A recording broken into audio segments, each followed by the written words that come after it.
What would you do if every firstborn son in your family died before their first breath, and no one could tell you why? Welcome to this journey into one of the most haunting medical mysteries in American history. But before we descend into these forsaken hollows, I need you to ask yourself, when does coincidence become pattern? When does tragedy become curse? Tell us where you're watching from right now and whether you believe some places can be poisoned by more than just chemicals, because by the end of this account, you may question everything you thought you knew about fate, science, and the price communities pay for secrets they can't afford to keep. This episode contains detailed discussions of infant and child death, medical tragedy, environmental poisoning, and profound community trauma. We present these accounts with deep respect for the families who suffered losses that defy comprehension. If this content may be harmful to you, please prioritize your well-being. In the medical archives of Lee County, Virginia, there exists a statistical impossibility, a death register from 1937 through 1952, showing that 47 firstborn male infants died within hours of birth in a single county district. 47, not children who lived for years. Not second or third sons, only firstborn males, only in the hours between birth and sunrise. The cause of death listed on every certificate is identical. Respiratory failure, cause unknown. We're about to delve into a mystery that haunted 3 generations of Appalachian families, where mothers learned to dread the gender reveal, where the birth of a son became a death sentence, and where the answer, when it finally came, revealed something so disturbing about human desperation and corporate indifference that it changed federal law forever. This isn't just a story about the past. This is a question about how many people have to die before someone in power decides to care. It was the year 1936. America was clawing its way out of the Great Depression, the Dust Bowl was still choking the Great Plains, and in rural Appalachia, poverty wasn't just an economic condition. It was a way of life, a heritage passed down like family names. But in the remote valleys of Lee County, Virginia, nestled where the mountains formed natural walls against the outside world, poverty was about to become something far more sinister. Something was changing in the hollows. Something in the water, in the air, in the very earth itself was turning against the people who'd lived there for generations. And it would take 16 years, 47 dead babies, and one grieving mother's obsessive investigation to discover that sometimes the most monstrous killers don't have faces. They have profit margins. The mountains of Lee County, Virginia, have a particular quality of darkness. Not the dramatic, romantic darkness of sunset-painted peaks, but something older, more fundamental. A darkness that exists in the deep hollows where sunlight penetrates for perhaps 4 hours a day, even in summer, where the mist doesn't burn off but simply relocates, hanging between trees like something with intention. This is coal country, has been since men first noticed the black seams running through the mountainsides like veins carrying ancient blood. By the 1930s, the mountains were honeycombed with tunnels, entire underground cities carved by men who measured their lives in the thickness of the coal seam and the stability of timber, supports that groaned under millions of tons of stone. But the mining here was different than in other parts of Appalachia. The coal companies in Lee County weren't the massive operations you'd find in Harlan or Logan. These were smaller concerns, family operations that had expanded too fast when demand surged during the First World War, leaving them with aging equipment, dangerous practices, and a desperation that made them willing to overlook certain irregularities in their process. The Blackwater Mining Company, named for the creek that ran through the valley, not for any poetic sensibility, operated 7 small mines in what locals called the Cripple Creek District. About 300 families lived in the hollow. Miners, their wives, their children. Company houses lined the creek in neat rows, each identical to the next, painted the same shade of gray that matched the coal dust that settled on everything like a benediction of soot. It was a tight community, had to be. When your husband descends into darkness every morning with a very real possibility, he won't come back up. When your children play in streets where company trucks rumble past with tonnage that could crush a child without the driver even noticing, when the nearest town with a real doctor is 3 hours away on roads that become impassable in winter, you learn to depend on your neighbors. You learn that community isn't optional, it's survival. The women of Cripple Creek District knew each other's rhythms like their own heartbeats. They knew who was pregnant before the woman herself sometimes, reading the signs in the way she held her hand to her back, the sudden aversion to the smell of coffee, the particular exhaustion that settles into the bones in those first weeks. And they knew about the curse. Of course they did. It wasn't called that at first. Wasn't called anything, really. Just a terrible pattern that everyone noticed but no one wanted to name. Sarah Hutchins was the first. Or at least, she was the first anyone could remember when they finally started counting. Started trying to make sense of the senseless. In November of 1937, Sarah gave birth to a son in the small company house she shared with her husband Marcus, a loading supervisor who'd worked the mines for 15 years. The birth was attended by Clara Jessup, the midwife who'd delivered nearly every baby in the district for the past 2 decades. By all accounts, it was an easy birth. The baby came quickly, crying immediately, a good sign, Clara noted. A healthy set of lungs. He was a good size, 8 pounds, with a shock of dark hair and his father's nose already evident in his tiny face. They named him Marcus Jr. His mother held him for 3 hours, nursed him twice, marveled at the perfection of his miniature hands. Just before dawn, Clara checked on the baby one last time before heading home. He was sleeping peacefully in the wooden cradle Marcus had carved during the pregnancy, his small chest rising and falling with perfect regularity. When Sarah woke 2 hours later to the first light filtering through the window, Marcus Jr. was gone. Not taken, just gone. The small chest no longer rose. The perfect lips were blue. The warmth had left him so recently that his skin still felt like he might wake up. The death certificate listed respiratory failure as the cause. Dr. Henderson, who'd made the 3-hour drive from the county seat to examine the body, could find nothing wrong. No infection, no deformity, no illness. The baby had simply stopped breathing. Crib death. He said, using the term that would later be called Sudden Infant Death Syndrome SIDS, though that formal designation was still decades away. Happens sometimes, we don't know why. I'm very sorry. Sarah Hutchins buried her firstborn son in the small cemetery on the hillside above the district. She would have 3 more children, 2 daughters and another son. All survived, all grew up healthy. But she never stopped wondering what she'd done wrong that first night, what she'd failed to notice, what sign she'd missed that might have saved Marcus Jr.'s perfect, tiny life. 3 months later, Elizabeth Farmer gave birth to a son. He died before sunrise.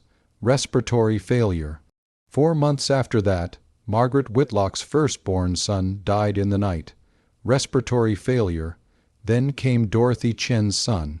Then Mary Sullivan's boy. Then Anna Kowalski's baby. Then Ruth Morrison's firstborn. Then, it took 5 deaths before the women started talking. 7 before the men began to notice. 9 before anyone said the word that had been hovering unspoken in every kitchen, every church pew, every whispered conversation at the general store: curse. Because by 1930, 2 years into the pattern, the specifics had become impossible to ignore. It was always firstborn sons, never daughters. Never second or third sons. Families who'd lost their first boy often went on to have other male children who survived. The deaths always occurred in the hours between birth and sunrise, never during the day, never after the first night. And they always happened in the company houses in Cripple Creek District. A family that moved away before giving birth, their sons survived. A family from another district who visited during the birth, their sons lived. The geographic specificity was absolute. Draw a circle around the houses supplied by Blackwater Mining Company, and inside that circle, firstborn sons died. Outside it, they lived. Dr. Henderson made multiple trips to the district. He examined mothers, checked the babies while they still lived, performed autopsies on the tiny bodies after. He found nothing. The babies were healthy. The mothers were healthy. There was no infection, no plague, no biological explanation. He tested the water. He inspected the houses. He interviewed the midwife Clara Jessup so many times she began to dread the sight of his automobile climbing the hollow road. There's nothing wrong with these babies, he told the mining company superintendent in frustration after the 12th death. There's nothing wrong with the mothers. I don't know what this is. The superintendent, a man named Harold Vickers, who'd worked for Blackwater for 30 years, listened with the expression of someone already calculating costs. Not the cost in lives, though he'd tell himself he cared about that too. The cost in lawsuits, in workers leaving, in production delays when men are distracted by grief. "What do you recommend?" he asked. "Doctor?" Henderson spread his hands helplessly. "I don't know. Prayer, maybe. I'm a man of science, Mr. Vickers, but science has no answer for this." Vickers nodded slowly. "Then we don't tell anyone there's a problem that needs an answer. These are separate incidents. Tragic, yes, but separate, unconnected. The natural mortality rate for infants in rural areas is higher than cities anyway. No one needs to panic. But sir, we're in agreement, Dr. Henderson. These are separate, tragic, unconnected incidents." The way he said it made it clear that Dr. Henderson's continued employment as the company doctor depended on his agreement, and Dr. Henderson had 3 children of his own to feed. So the deaths continued, and officially they remained unconnected. Just a tragic run of bad luck in a place that had seen more than its share of tragedy. But the mothers knew, the mothers always know. By 1940, 3 firstborn sons had died. The community had developed rituals around the curse, superstitions born of desperation and ancient mountain magic that had survived in these hollows long after it had faded from more modern places. Pregnant women in the district would visit old Mother Carey, a woman who claimed Cherokee heritage and kept a cabin at the very edge of the settlement, where the forest pressed close and the shadows seemed darker than they should be. She sold charms made of mountain ash and rowan, herbs bundled with red thread, prayers written in a language that might have been Cherokee or might have been something older. The women paid her in eggs, in preserves, in small coins they could barely afford. The charms didn't work. The prayers didn't work. The sons still died. Some women tried to hide the gender, as if not knowing might protect the baby. Others refused to name their sons until after sunrise, as if the nameless might slip beneath the curse's notice. A few desperate mothers kept their babies awake that entire first night, walking the floors, singing, pleading with their infants to keep breathing, just until sunrise. It didn't matter. Between midnight and dawn, something came for the firstborn sons. Something that left no marks, no signs, no evidence except the terrible stillness of small chests that would never rise again. The women developed a coded language. They would ask each other, Is it your first? And if the answer was yes, and if the ultrasound, for those who'd made the journey to get one, had revealed a son, the conversation would end there. There was nothing more to say. Everyone knew what would happen. Some mothers asked to be sedated for that first night, preferring unconsciousness to the horror of waiting, watching, knowing. Others sat vigil with friends and family, crowding into the small company houses, as if the presence of witnesses might deter whatever force was claiming the babies. Clara Jessup, the midwife, had stopped sleeping well. She'd delivered 36 of the babies who died. 36 perfect, healthy boys that she'd handed to their mothers knowing, though she couldn't admit it, could never say it out loud, that this child would be dead by morning.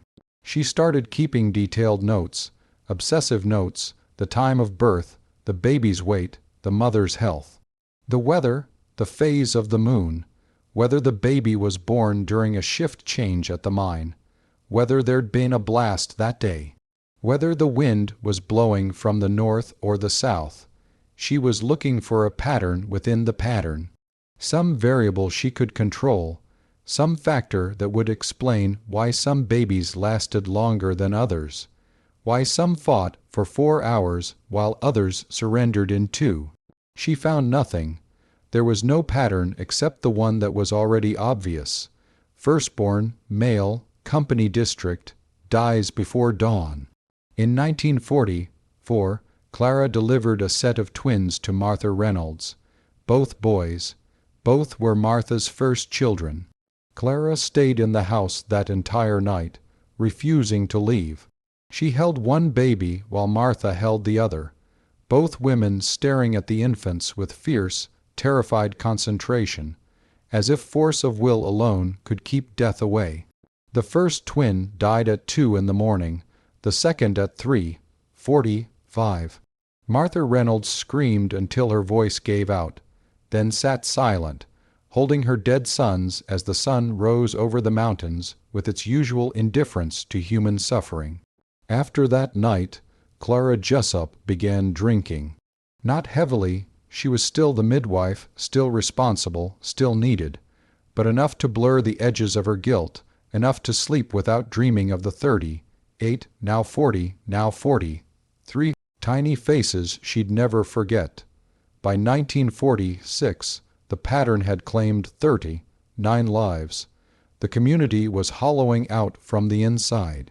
Young families were leaving, taking jobs in other counties, other states. The men who remained worked the mines with a grimness that went beyond the usual dangers of the job. They were living in a place that killed their children, but leaving meant poverty, meant abandoning the only trade they knew, meant admitting defeat to forces they couldn't even name. The women, though, the women were changing, hardening, becoming something fierce and desperate, because by 46, they'd started asking the questions no one wanted to answer. Questions about the company, about the mines, about what might be in the water, the air, the very ground they built their homes on. And one woman in particular, a young mother named Virginia Cassidy, was about to transform grief into fury, and fury into investigation. Virginia Cassidy lost her son Thomas in April of 1946. He lived for 2 hours and 17 minutes, which she knew precisely because she'd timed each breath, counted each moment, bargained with God for each second that her son's heart continued to beat. When he died just before dawn, something in Virginia broke. But unlike the other mothers, unlike the women who'd retreated into silence or religion or drink, Virginia broke toward action. She was different from most of the women in the district. Her father had been a lawyer in Richmond before the Depression destroyed his practice, and he'd insisted his daughter receive an education unusual for mountain women of that era. Virginia had attended 2 years of college before the money ran out, and she'd returned home, eventually marrying Daniel Cassidy, a mine foreman who was kind and steady and offered the security her Family had lost. She'd read books the other women hadn't. She understood concepts like statistical probability, causation versus correlation, epidemiology, though she wouldn't have used that word. And she understood that 40 deaths of a specific demographic in a specific location over 9 years wasn't a curse. It was a pattern that demanded a cause. 3 weeks after burying Thomas, Virginia began her investigation. She started with Clara Jessup's notes. The midwife was initially reluctant to share them. They felt like evidence of her own failure. But Virginia's grief was too raw, too honest to refuse. Clara handed over 3 notebooks filled with cramped handwriting. Dates, times, observations, desperate theories that led nowhere. Virginia studied them for 2 weeks, creating charts, timelines, looking for variables. Then she expanded her research. She interviewed every mother who'd lost a son. She visited the cemetery and recorded the dates from the small headstones that marked the shortest lives.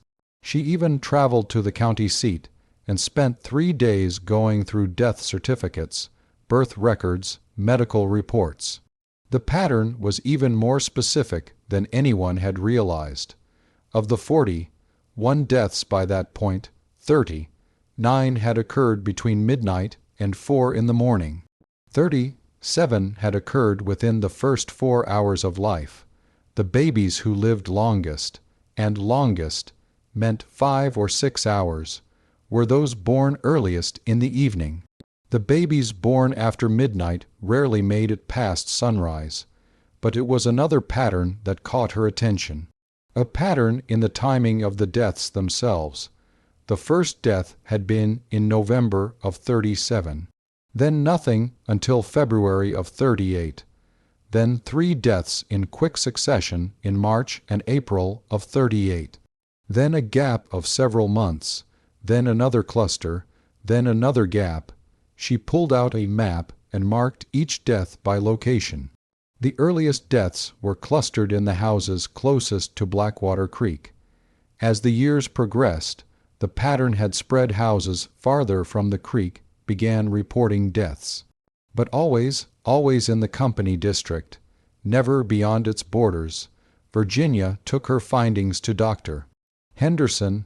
He listened politely, examined her charts with the expression of a man who'd already exhausted every avenue of investigation and found them all wanting. "Mrs. Cassidy," he said gently, "I've tested the water, I've tested the air, I've examined the houses. There's nothing. You tested the wrong things." Virginia interrupted.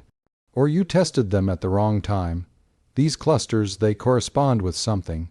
Some event or change that affects the district. We need to find what. What do you suggest?" "I suggest we stop looking at the babies and start looking at the mine." Dr. Henderson went very still. "Mrs. Cassidy, I understand you're grieving, but the mine is the only constant." Virginia pressed. "Every family affected works for Blackwater. Every house is owned by Blackwater. Every death occurs within Blackwater's district. If this isn't about the mine, explain to me why no family living half a mile away has ever lost a son." The doctor's expression shifted from sympathy to something more guarded. "The company has been very cooperative with my investigation. They've allowed me full access to what they wanted you to see." Virginia leaned forward. "Dr. Henderson, with respect, you're looking at this like a medical problem. But what if it's not? What if it's an environmental one, a chemical one? What if something in the mining process is creating a toxin that specifically targets firstborn male infants?" Dr. Henderson shook his head. "Mrs. Cassidy, that's not how toxins work.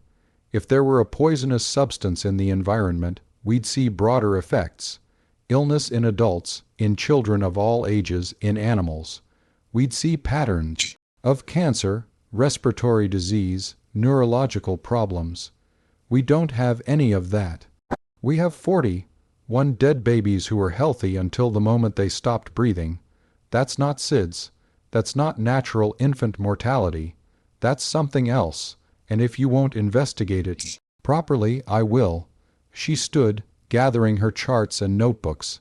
Dr. Henderson stood as well, his face creased with concern. "Mrs. Cassidy, I urge you to be careful. The mining company is the lifeblood of this district.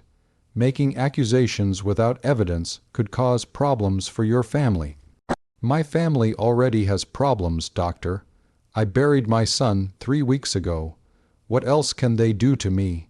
But she would find out the answer to that question soon enough. Virginia's investigation became obsessive.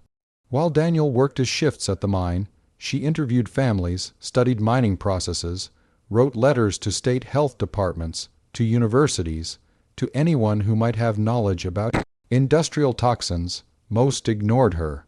A few sent polite responses that amounted to nothing, but one letter, sent to a professor of chemistry at the University of Virginia, received an unexpected reply. Professor Martin Thatcher had spent the war years researching industrial chemicals for the government. He'd seen the effects of various compounds on human health, had documented cases of occupational poisoning that manufacturers had tried to hide. Virginia's letter intrigued him enough that in June of 1946, he made the trip to Lee County to see the situation himself. He arrived with a trunk full of testing equipment and a skepticism born of scientific training. By the time he left 3 days later, his skepticism had transformed into horror. The first thing Thatcher tested was the obvious: the water from Blackwater Creek. He found elevated levels of sulfur, iron, and various minerals typical of water downstream from mining operations, but nothing at toxic levels. Then he tested the soil around the company houses. Again, elevated minerals, some heavy metals, but nothing extraordinary for a mining district. Then Virginia asked him a question that changed everything.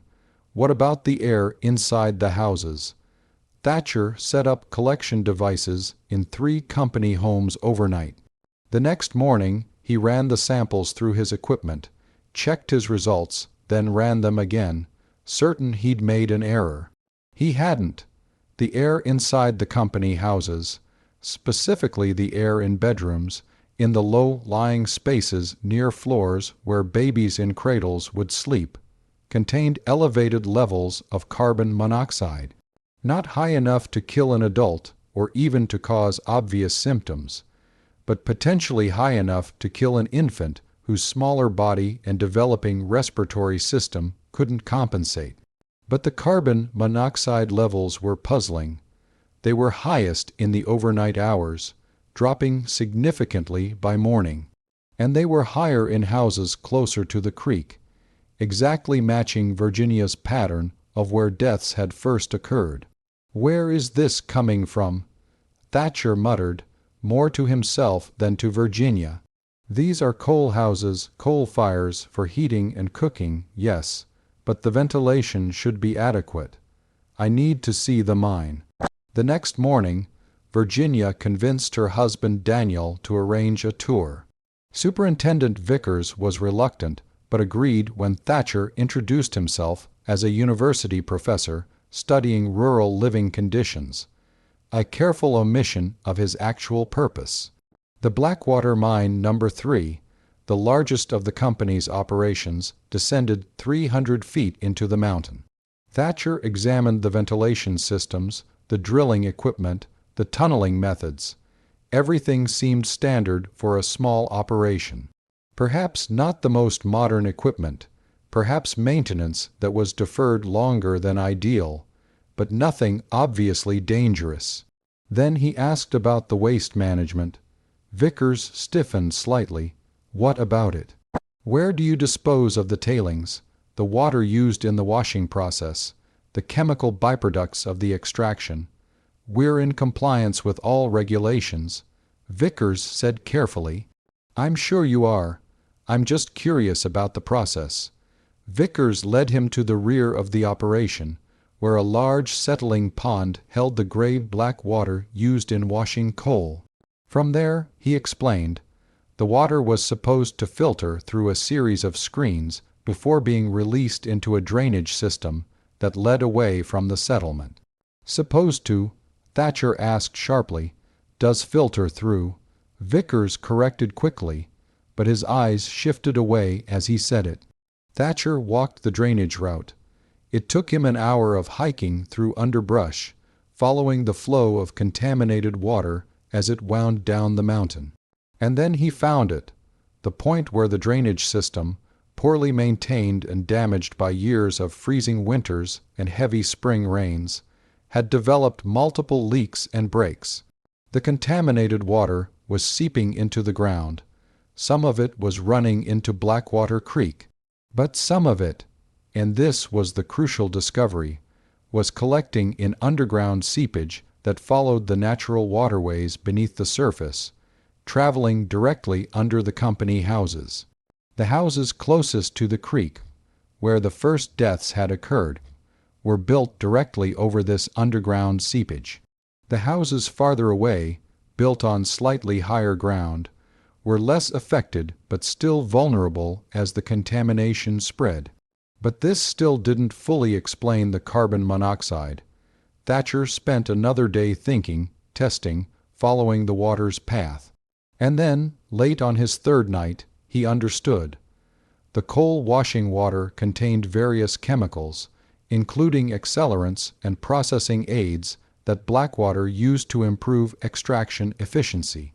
When this water seeped underground and encountered the natural coal deposits that riddled the entire area, coal that existed in seams and pockets throughout the mountain, it created a chemical reaction, a reaction that produced carbon monoxide. The gas was being generated underground, following the same pathways as the water, seeping up through the floors of the company houses. It was worse at night because the cooler air and lack of ventilation allowed the gas to accumulate.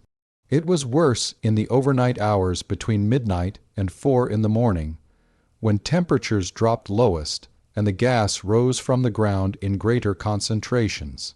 And it was worst for infants sleeping in cradles on the floor, breathing air that was slowly, invisibly killing them. Thatcher presented his findings to Virginia Cassidy in her kitchen, spreading his test results across the table like evidence at a trial. Her hands trembled as she read the reports, understanding dawning in stages.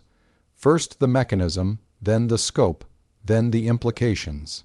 They're being poisoned, she whispered. Our babies are being poisoned by the mine.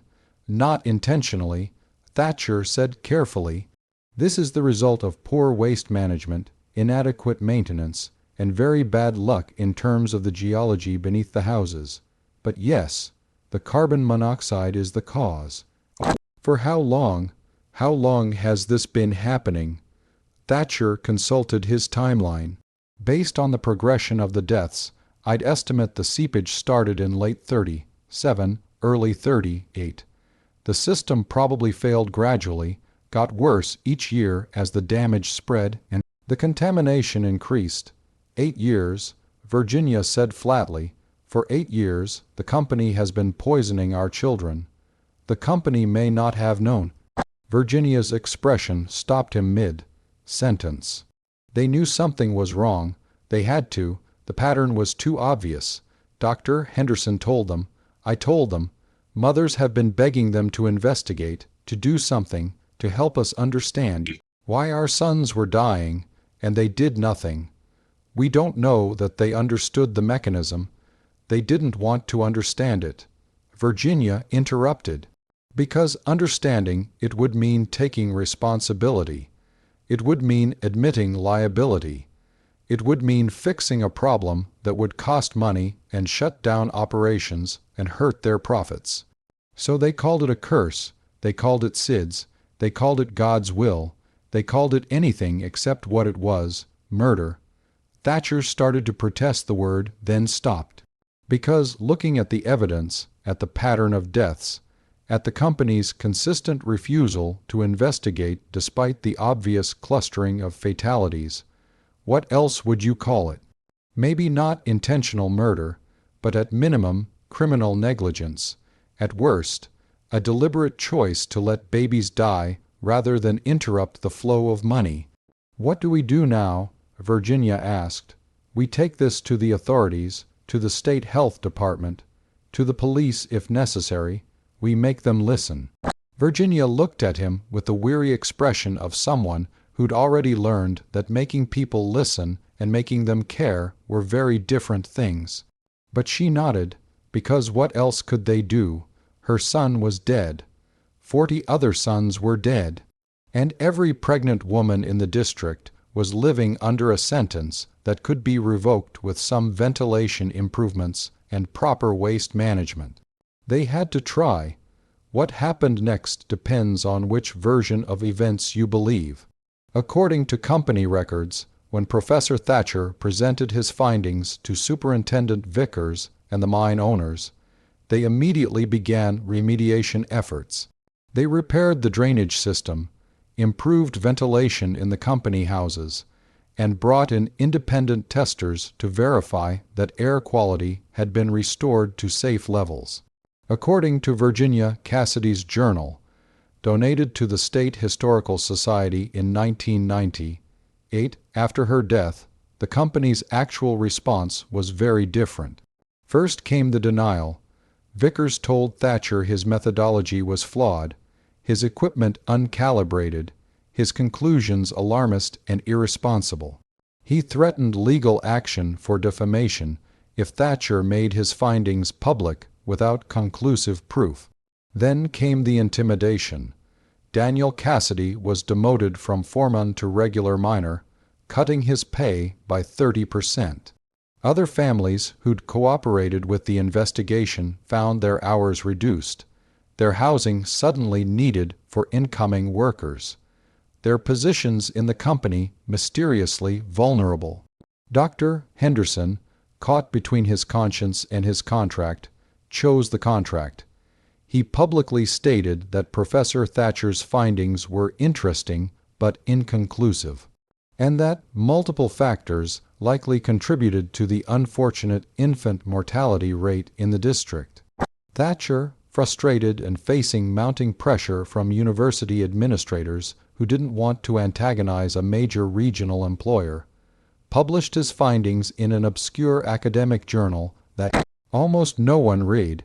He sent copies to state officials, who acknowledged receipt and promised to look into the matter. Nothing changed. The contaminated water continued to seep.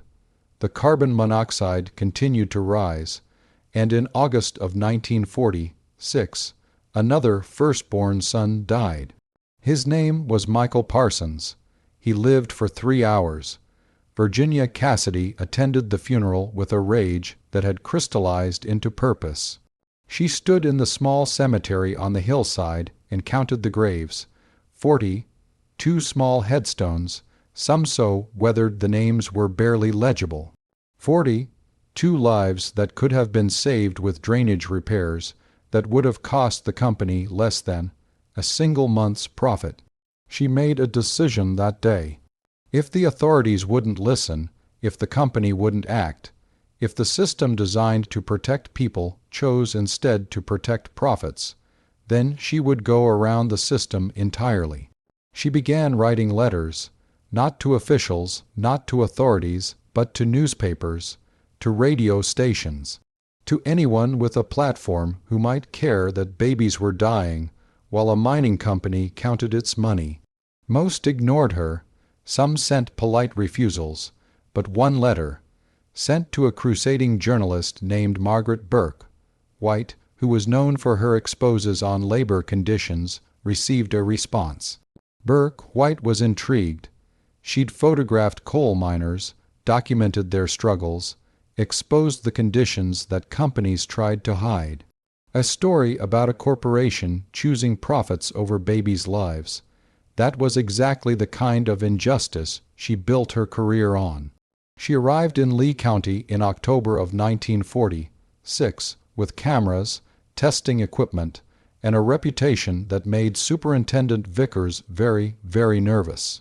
What she documented over the next 2 weeks would eventually appear in a major national magazine and force the changes that grief and science alone could not achieve. Burr quite photographed the cemetery with its rows of tiny graves. She photographed the company houses and the creek. She interviewed mothers who'd lost sons and mothers who were pregnant, terrified, waiting to see if their babies would survive the first night. She brought in independent testers who confirmed Thatcher's findings about the carbon monoxide. And she photographed the drainage system with its obvious damage, the seepage collecting in pools, the contaminated water flowing beneath the houses where children slept. But it was one photograph in particular that changed everything, a photograph of Clara Jessup, the midwife, standing in the cemetery at sunset. She was 70, 3 years old by then, worn down by grief and guilt and too many tiny bodies. In the photograph, she's looking at the graves with an expression of such profound devastation that it transcends words. The caption read, "Clara Jessup has delivered 80, 7 babies in her career, 40, 3 of them are buried here." The article appeared in January of 1947. The response was immediate and overwhelming. State health officials, suddenly facing public scrutiny, launched a formal investigation. Federal mine safety inspectors arrived to examine operations. The local prosecutor, who'd been content to call the deaths tragic accidents, found himself under pressure to determine if criminal charges were warranted. The mining company hired expensive lawyers and issued statements about their commitment to worker safety. They announced immediate remediation efforts, the same efforts they'd refused to implement when Thatcher first warned them. But it was too late to save everyone. 2 more firstborn sons died in the months before the repairs were completed. The final death occurred in March of 1947. The baby's name was James Mitchell. He was the 47th and last victim of what the papers were now calling the Firstborn Curse of Lee County. Except it wasn't a curse. It was poison. It was negligence. It was the calculated decision that fixing a drainage system was less important than maintaining profit margins. The company was eventually fined, a small amount, barely a percentage point of their annual revenue. No criminal charges were filed. Prosecutors determined they couldn't prove the company knew the specific mechanism of death, even if they knew something was terribly wrong. The legal standard for corporate manslaughter was high, and Blackwater Mining Company's lawyers were very good. But the real punishment was different. Within 2 years, most families had left the district. Workers who'd spent their whole lives in the mines moved to other counties, other states, taking jobs in factories or on farms or anywhere that wasn't Cripple Creek. The community that had survived the Depression, survived the hardship of mountain poverty, survived dangers of the mines themselves. That community couldn't survive the knowledge that their employer had chosen money over their children's lives. By 1950, too, the company houses stood empty. Blackwater Mining Company, facing labor shortages and the stigma of the scandal, sold its operations to a larger concern that promptly closed the mines and bulldozed the houses. The land was eventually reclaimed by the forest. If you hike there today, you'll find foundations, bits of rusted equipment, the remnants of lives once lived. And you'll find the cemetery on the hillside where 47 small graves remain. One knows who still maintains them. Every spring, fresh flowers appear on each headstone. Every year, on the anniversary of the final death, someone leaves a wreath with a note that says simply, "We remember. We will always remember." Virginia Cassidy lived to be 89 years old. She never had another child after Thomas.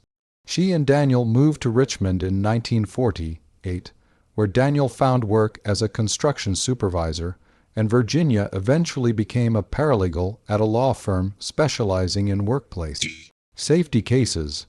She spent the rest of her career helping families seek justice against corporations that put profits before lives. In her later years, she gave occasional interviews about the Cripple Creek tragedy. Reporters would ask her about the curse, about the superstitions, about whether she believed in the supernatural. Her answer never changed. People want mystery, she would say. They want curses and folklore and things that can't be explained because that's more interesting than the truth. But the truth is simpler and more terrible than any ghost story. The truth is that babies died because fixing a drainage pipe was expensive. The truth is that for 8 years, good people went to work every day for a company that was slowly poisoning their children, and the company knew something was terribly wrong, but chose to call it a curse rather than take responsibility. That's not supernatural, that's human, and somehow that's more frightening. Professor Thatcher continued his work on industrial toxins and became a leading voice in the nascent environmental protection movement. His findings from Lee County, expanded and refined over subsequent years, contributed to the establishment of federal regulations on mine, waste disposal, and occupational safety standards. He testified before Congress multiple times, always bringing with him a copy of that photograph from the cemetery, always reading aloud the names of all 47 children. Clara Jessup, the midwife, never delivered another baby. She lived out her remaining years in the district even after most families had left, tending the cemetery alone. She died in 1958 at the age of 84. Her headstone stands near the section where the 47 small graves cluster together.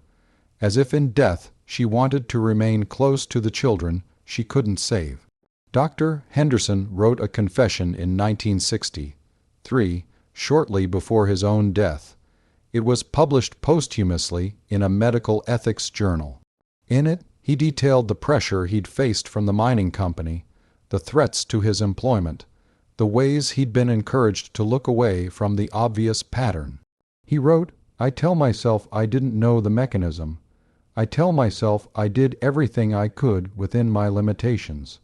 But the truth is that I chose financial security over the truth, and 47 babies died because good men like me made small compromises that added up to an enormous moral failure. I cannot undo what I did. I can only confess it and hope that other doctors, when faced with similar pressures, will choose differently." His confession became required reading in medical ethics courses. The case of Lee County became a textbook example of how institutional pressure can corrupt even well-meaning professionals, how systems can protect corporations while failing the vulnerable, how calling something a mystery or an act of God can obscure human culpability. But there's another layer to this story. A revelation that didn't come until decades after the last death. A truth that makes everything somehow more disturbing. In 2009, a graduate student named Rebecca Chen was researching industrial accidents in Appalachia for her dissertation. While going through Blackwater Mining Company's archived records that had been sealed for 40 years and then donated to a university library, she found internal memos that changed the historical understanding of what happened in Cripple Creek. The memos were dated from 1939 through 1946.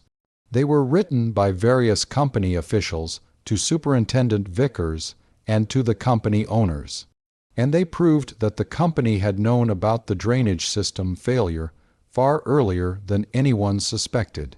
A memo from April of 1939, a full year after the deaths began, specifically mentioned concerns about water contamination from the settling ponds affecting the company housing. It recommended immediate inspection and repair of drainage systems to prevent any potential health hazards to worker families. The estimated cost of repairs, $800. A response memo from the company owners, dated 2 weeks later, denied the repair request. The reason given: current profit margins do not support non-essential infrastructure improvements. Recommend deferring all maintenance not directly related to production capacity. $800. That's what it would have cost to save 47 lives. $800 that a company with annual revenues exceeding $600,000 decided they couldn't spare. But it gets worse. A memo from 1940, after 23 deaths had occurred, shows that company officials discussed the pattern of infant mortality. One executive wrote, "While the clustering of SIDS cases in our district is concerning, engaging in official investigation would expose the company to potential liability. Recommend maintaining position that these are tragic but unconnected incidents unless and until external pressure forces our hand." In other words, they knew babies were dying. They knew it was happening in their district. They knew investigation might reveal company culpability. So they chose not to investigate.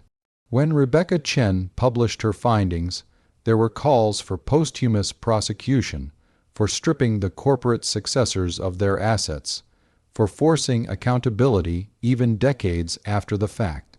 But the company that had operated as Blackwater Mining had been dissolved and reformed multiple times. The individuals who'd made the decisions were long dead. The legal doctrine of corporate personhood meant that even if the original company bore responsibility, that responsibility had been dissolved along with the corporate entity. The families of the 47 victims, or their descendants, filed a civil suit anyway. It was dismissed on statute of limitations grounds. The judge acknowledged the moral weight of the case, but ruled that too much time had passed for legal remedy. Justice, it seemed, had its own expiration date. There's a strange epilogue to this story that I need to share because it speaks to how trauma echoes across generations, how the past insists on making itself known in the present. In 2017, a woman named Sarah Hutchins, granddaughter of the first victim's mother, named after her grandmother, was 7 months pregnant. She was living in California, had never been to Lee County, knew the family history only as a tragic story from a grandmother she barely remembered. She started having nightmares, vivid, recurring dreams of mountains, of darkness, of a baby who couldn't breathe. The dreams were so intense, so disturbing, that she sought help from a therapist who specialized in trauma. Through their work together, Sarah began to understand that she was carrying not just her own anxiety about impending motherhood, but inherited trauma. The fear and grief that had marked her grandmother, that had shaped her mother, that now somehow manifested in her own psyche, despite the decades and distance. When her son was born, a healthy, beautiful boy, Sarah sat awake his entire first night. She couldn't help it. Even though she understood rationally that she was safe, that her son was safe, that the danger had been eliminated 70 years ago, some part of her still waited for something terrible to happen. Before dawn, her son survived that night, and the next, and all the nights after. He's 6 years old now, thriving, unaware that he carries the name of a great uncle he'll never meet who died in darkness before his first sunrise. But Sarah still thinks about that first night, about the terror that felt inherited, cellular, as if grief could be encoded into DNA and passed down like eye, color, or height. She contacted other descendants of Cripple Creek families and found similar stories, nightmares, anxiety, fears that seemed disconnected from lived experience, but deeply connected to family history. Trauma, it turns out, doesn't just affect the generation that experiences it. It ripples forward, touching people who weren't there, who never saw the mountains or the graves or the grief. Stricken mothers, but who somehow carry the weight anyway. I want to take you back to that cemetery now, the one on the hillside above where the company district used to be, the one where 47 small graves stand in their neat rows, maintained by an unknown caretaker who leaves flowers every spring. If you visit, and some people do, historians and descendants and those drawn to dark history, you'll notice something particular about how the headstones are arranged. The earliest deaths are clustered near the bottom of the hill, closer to where the creek would have run. The later deaths spread upward and outward, marking the progression of the contamination as it spread through the underground seepage. It's a map written in graves, a map of how poison moves through soil, through stone, through the foundations of homes and the bodies of babies who had no choice, no voice, no advocate powerful enough to save them until it was too late. Some of the stones are simple: name, date of birth, date of death, often the same day. Others have brief inscriptions that break your heart with their hope and grief. Our angel, Marcus Jr., beloved son, now at peace. Thomas, who we loved for 2 hours and 17 minutes. But there's one grave that's different. It was added later, in 1998, when Virginia Cassidy died and requested that her ashes be buried there. Her headstone is larger, placed slightly apart from the infant graves, but clearly part of the memorial. It reads, Virginia Cassidy, 1920, 2 to 2008, mother of Thomas, who lived for 2 hours and 17 minutes. She fought so the others would be remembered. Next to her stone, someone has placed a smaller marker, not a grave, just a memorial. It lists all 47 names in chronological order. The inscription at the top reads, "These children died because adults failed them. We remember their names so they are never reduced to statistics." And underneath that, one more line, "May we learn from what happened here. May we do better."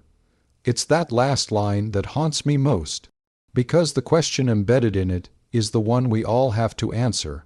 Have we learned? Are we doing better? Let's talk about what makes this story so profoundly disturbing. Because yes, the deaths themselves are tragic. 47 babies is an incomprehensible loss. But the real horror isn't in the deaths. It's in the systems and choices that allowed them to continue. The Cripple Creek tragedy reveals something fundamental about how corporations operate when profit conflicts with human welfare. The company didn't set out to kill babies. No one in the company woke up and decided child death was acceptable. What happened was more banal and somehow more frightening. A series of small decisions, each one reasonable from a narrow business perspective, that added up to mass death. Defer the drainage repair. It's not immediately critical. Don't investigate the pattern. It might expose liability. Call it a curse instead of contamination. Let mystery obscure culpability. Deny, delay, defend. The standard corporate response to allegations of wrongdoing. Each decision, viewed in isolation, might seem defensible, but the cumulative effect was 47 dead children and a community destroyed. This wasn't aberrant corporate behavior. This was and is a standard practice when companies face potential liability. Deny until evidence is overwhelming. Delay until pressure forces action. Defend against accountability at all costs. Settle quietly if necessary, but admit nothing. We see it in tobacco companies that knew their products caused cancer, in pharmaceutical companies that knew their drugs caused deadly side effects, in chemical companies that dumped toxins knowing they'd poison communities. In every industry where profit margins depend on externalizing costs, making someone else pay the price, literally and figuratively, for corporate profit. The Cripple Creek babies paid that price. And the systems designed to protect them, regulatory agencies, public health officials, even well-meaning doctors, failed because those systems prioritize institutional stability over individual lives. Dr. Henderson's confession captured this perfectly. Good people making small compromises that add up to enormous moral failure. He wasn't evil. He was just a man trying to keep his job, feed his family, avoid conflict with powerful interests. His compromises seemed reasonable at the time. It was only in retrospect, looking at the rows of small graves, that the cumulative weight of those compromises became unbearable. And that's the most disturbing question of all. How many of us, in his position, would have made different choices? How many of us would have risked our livelihoods, our reputations, our security to fight against a powerful corporation on behalf of people who weren't our own children? It's easy to say we would have been different, we would have been brave, we would have spoken up, fought back, refused to compromise. But history suggests otherwise. History suggests that most people, most of the time, choose stability over justice, silence over conflict, comfort over courage.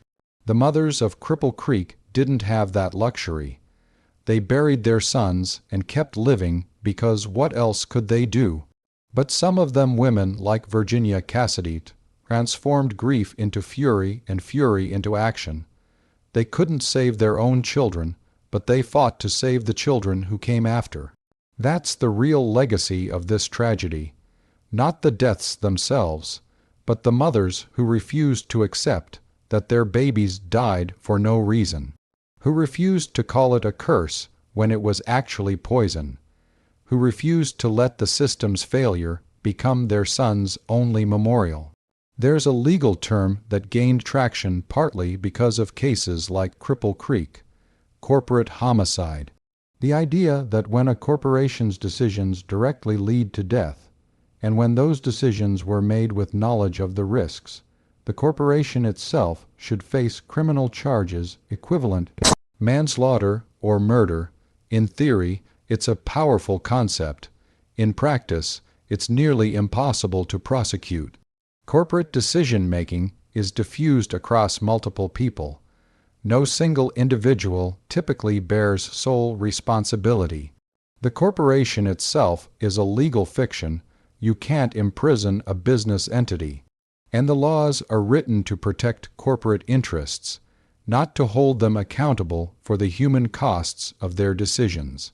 The Blackwater Mining Company faced a fine, a small fine, a fine so insignificant that it likely appeared in their annual report as a rounding error. No one went to jail. No one lost their career. The men who wrote those memos denying repairs, who consciously chose profit over investigation, who knew babies were dying and decided that knowledge was too dangerous to acknowledge, they retired comfortably, their reputations intact, their pensions secure. Meanwhile, 47 babies died, families were destroyed, a community dissolved, and the mothers carried the grief for the rest of their lives. Is that justice? By any definition that prioritizes human dignity over corporate rights, the answer is clearly no. But by the standards of corporate law, by the logic of limited liability and fiduciary duty and shareholder value, the company acted within its legal rights. Reprehensible, perhaps, immoral, certainly, but legal. That's the system we've built. That's the system we maintain. And until we decide that human life, especially the lives of the vulnerable, the poor, the powerless, matters more than profit margins, cases like Cripple Creek will keep happening. The names will change, the locations will change, the specific mechanisms of death will vary, but the fundamental dynamic will remain. Corporations making decisions that kill, and systems that let them get away with it. I want to return one more time to that question Virginia Cassidy asked in her interviews. Why do people prefer the mystery? Why do we want curses and folklore and supernatural explanations? I think it's because the truth is harder to bear. Curses can be broken, supernatural forces can be appeased, but systemic failure, corporate indifference, the banal evil of profit-driven decision-making, those are harder to confront because they implicate all of us in systems we participate in, benefit from, and perpetuate. If the Cripple Creek babies died because of a curse, then the only people responsible are those who angered whatever entity placed the curse. It's tragic, but it's contained. It's explicable within a framework of supernatural justice where bad things happen for mystical reasons. But if they died because a company chose profit over repair costs, because regulators failed to regulate, because good people stayed silent rather than risk their livelihoods, then the responsibility spreads. Then we have to ask, what systems allowed this? What values prioritized money over lives? What would we do if faced with similar choices? Those questions don't have clean answers. They require examining our own complicity, our own compromises, our own moments of choosing comfort over courage. The supernatural is easier, it's more dramatic, it makes for better folklore, but it lets us off the hook. Virginia Cassidy refused that easy answer. She insisted on the truth even when the truth was uglier, more complicated, less satisfying than a ghost story.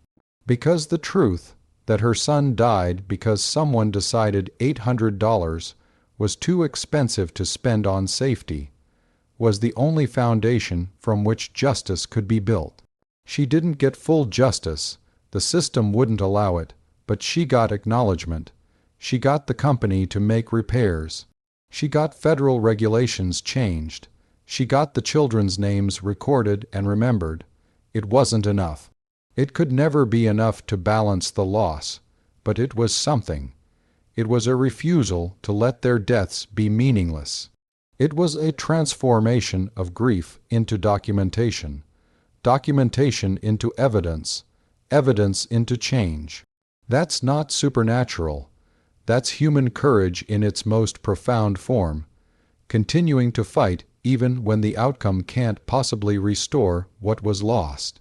Today, the site where the company district stood is wilderness again. The mountains have reclaimed the houses, the streets, the infrastructure of a community that briefly existed and then dissolved. Nature doesn't care about our tragedies. The trees grow regardless. The creek flows regardless. The mountains endure regardless. But the cemetery remains. Those 47 graves resist erasure. Someone still unknown despite decades of speculation maintains them, clears the weeds, replaces damaged stones, leaves flowers every spring. Some speculate it's a descendant of one of the families. Others think it might be organized by a historical society or a church group. A few romantic souls want to believe it's the ghost of Clara Jessup, still tending the babies she couldn't save. The truth is probably more mundane, probably someone who feels a sense of duty, of connection, of responsibility to keep the memory alive. Someone who understands that once we stop maintaining the graves, once we stop saying the names, once we let the forest reclaim those 47 small stones, then the children truly disappear. Then the only thing remaining is the story, and stories can be shaped, distorted, turned into folklore that obscures more than it reveals. The graves are evidence, they're documentation, they're a refusal to let tragedy become mystery, and they're a warning. Because what happened in Cripple Creek didn't stay in Cripple Creek. The same dynamics, corporate decisions prioritizing profit, regulatory failure, systemic indifference to the vulnerable, play out constantly in different contexts, different industries, different communities. It's happening in neighborhoods poisoned by industrial runoff, in communities where air pollution from factories triggers asthma epidemics in children, in water systems contaminated with lead because replacing pipes is expensive, in workplaces where safety violations are winked at until someone dies, in every space where corporations externalize costs onto people who lack the power to refuse. The babies of Cripple Creek died 75 years ago. But the system that killed them thrives. It's more sophisticated now, better at managing public relations, more adept at legal maneuvering. But the fundamental calculation remains: how much is a life worth? How many deaths are acceptable costs of doing business? At what point does liability exposure outweigh profit margins? Those are the questions that killed 47 babies. Those are the questions we still haven't answered in ways that prioritize human dignity over corporate interests. So what do we do with this knowledge? What do we do with the understanding that a company knew babies were dying, that they chose profit over $800 repairs, that they got away with it legally even if they couldn't escape? Moral condemnation, we remember. That's the first step and the most important one. We say the names: Marcus Hutchins Jr., Michael Sullivan, Thomas Cassidy, James Mitchell, all 47 names that deserve to be more than statistics, more than examples, more than historical footnotes. We remember because forgetting is how it happens again. Forgetting is how systems perpetuate. Forgetting is how we become complicit in our own compromises. But remembering isn't enough. Memory without action is just grief, and grief, while valid and necessary, doesn't change systems. We have to build on what Virginia Cassidy started. We have to demand accountability when corporations prioritize profit over lives. We have to support stronger regulations, more aggressive enforcement, criminal prosecution for corporate decisions that kill. We have to believe that human life, all human life, but especially the lives of the vulnerable and powerless, matters more than shareholder value.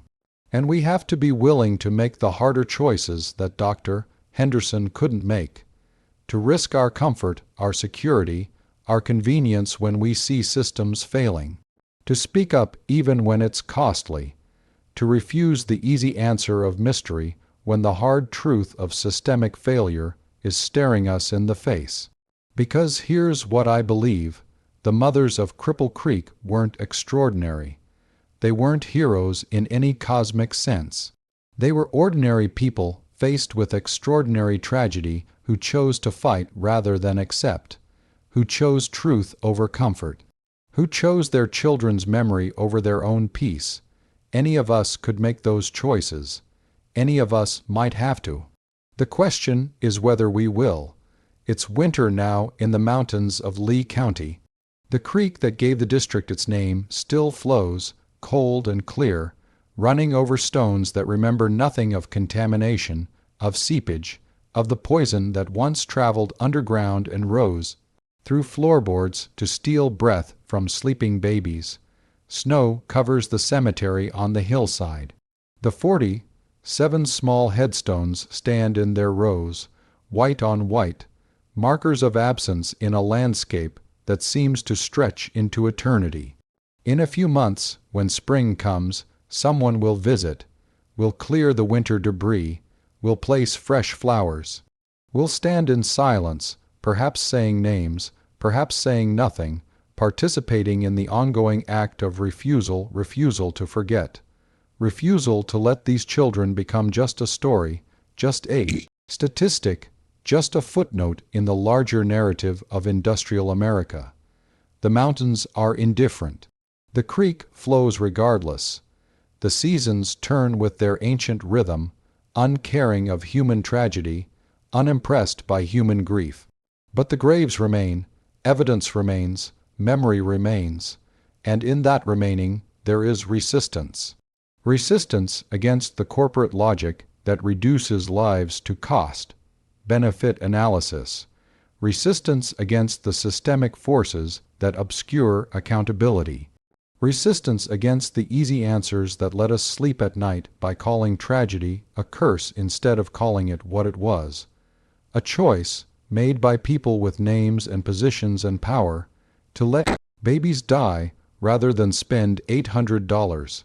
That's the story of why every firstborn son died in one Appalachian county.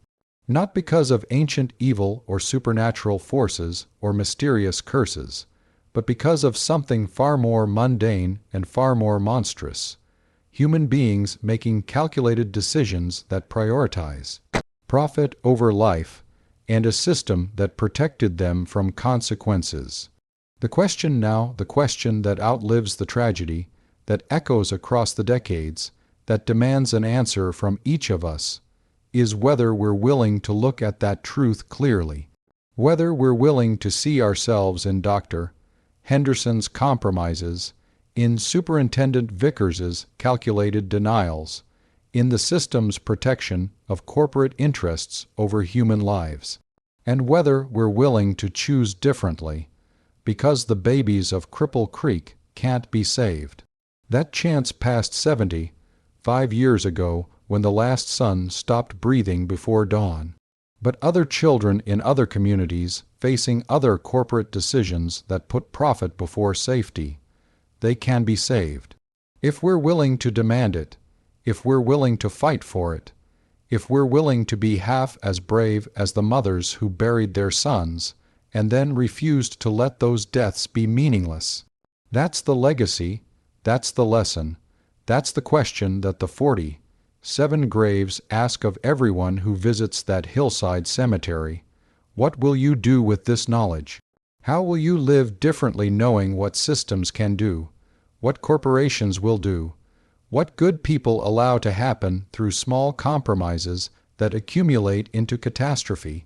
There's no supernatural answer, no mystical resolution, just the hard, uncomfortable truth that we live in systems we can either maintain through silence or challenge through action. And every day we choose. The graves don't judge, they simply witness. 47 small stones marking 47 lives that should have been longer, testifying to a truth we ignore at our peril, that calling something a mystery, a curse, an act of God, doesn't make it any less a crime, it just makes it easier to forget. But we won't forget. We can't afford to, because memory is resistance. Truth is resistance. Saying their names is resistance. And in a world where power consistently chooses profit over people, resistance isn't optional. It's a responsibility we owe to the babies who died in darkness, and to all the others who shouldn't have to. If this journey through the hollows of Lee County has disturbed you, and it should, because that's appropriate, because this story demands discomfort, then consider what that discomfort means. It means you recognize that something was terribly wrong here, that the system failed, that justice was denied, that 47 lives were sacrificed to profit margins and corporate indifference. Hold on to that discomfort. Don't let it fade into the numbness we use to protect ourselves from the world's constant tragedies. Because that discomfort is the beginning of change. That recognition is the foundation of action. Subscribe to this channel if you're willing to sit with uncomfortable truths about history, about systems, about the human capacity for both monstrous indifference and extraordinary courage. Leave a like if this story made you angry, made you sad, made you question the systems we all participate in. And in the comments, tell me, what choice would you make?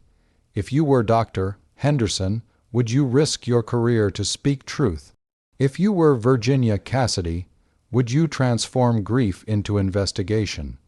If you were just a worker in the district, watching the pattern unfold, would you stay silent or would you speak up? There's no judgment here. These are genuinely hard questions with real consequences for real lives. But asking them, forcing ourselves to consider what we would do, is how we prepare ourselves to make better choices when our own moment comes.